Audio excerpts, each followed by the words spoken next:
Narinig niyo naman si Daddy G kanina. Oo. Hindi daw tayo gagawa ng katarantaduan. O hindi ako papag na hindi tayo gagawa ng katarantaduan. Ano pa ba? Sabi naman kayo, basta ako nang bahala sa bonus Bisaya. Ay, gago! Uy! Sige! Sige! Asan na? Bili na tayo ng ulam. Oras na. Oo, alas 10 na. Boy! Kaya tayo ulam. Anong katarantaduan na naman to? Bili na tayo ulam. Hindi ka na kakain. Hindi ka na kakain. Oo. Wait lang. Anong katarantaduan na naman to? Wala. Tamang duda to. Bibilin yung ulam. Ikaw, Ikaw, ano gusto mo? Pang-manok ka lang. Sige. Oo, seryoso. Oo nga, sige. Hoy, yung iutos ko na to, sana wala nang katarantaduan to. Wag na kayo gumawa ng kahit anong katarantaduan. Oo, promise. Promise to kami. Bigay ka 1K. 500 lang. Para sigurado balik mo yung sukli. Ipapalit mo muna sa tindahan, balik mo yung sukli. 500 lang. Yung panyang Kaya pakpa. balik Oo mo, nga. panisibo nyo na lang. Sige na. Sige mo nga. Panisibo nyo. Tara, tara na. Sige. Panisibo nyo, mahirap na. Baka wala nang katarantaduan yan ha. Oo, wala na.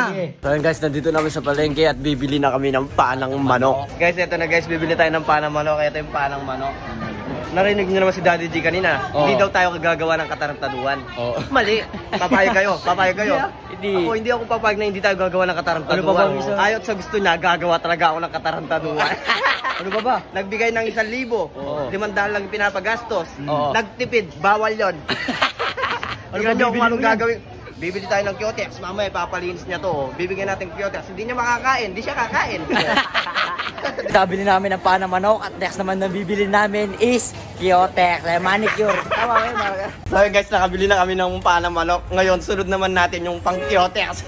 Tatawa ako sa gagawin natin ngayon. Hindi ko alam kung magagalit siya o matatawa eh. Kulay pula, yung maganda. Para malandi yung mga paa. So yun guys, nakahanap na kami ng Kyotex. Pero yung gagawin natin, hindi pa natin lalagyan. Pag dun pinalilinis niya na, dun natin nilalagay. Oo, ganun yung gagawin natin. Boy! Boy! Ito na kami. Oo. Tignan mo naman yung pinili namin. Hello, pana manok. Panang manok. Purong manok yan, pre. Purong panang manok yan. Very good. Very good ha. Walang katarantaduan yan. Parang Wala. Kaya Wala. pinili natin. Payan. Pala dyan. Payan. Very good. Payan. Sabi naman kayo, basta ako nang bahala sa bonus Bisaya. Very good kaya. Sige, linisin nyo na yan. Boy, linisin na natin, boy. Kaya, linisin na muna namin. Boy, habang busy siya nag-ML doon, pampakin mo na yan. Eh, may baka marinig na tayo dito. Dali. Yan. Tagalin niyo muna yung balat.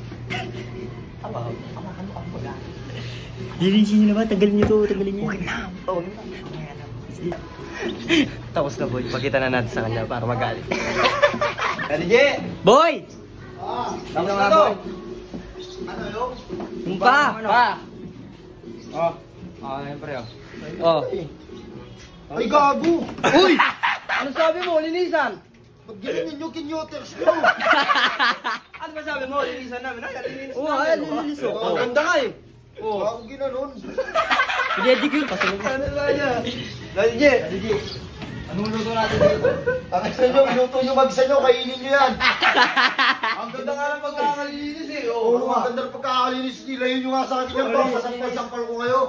Ano bang mali dito sa pagkakalinis namin eh? Ang ganda ka oh. Sabi ko linisin, hindi... Ayan! Ang linis! Oo! Umalis na ka dyan. Umalis na kayo dyan.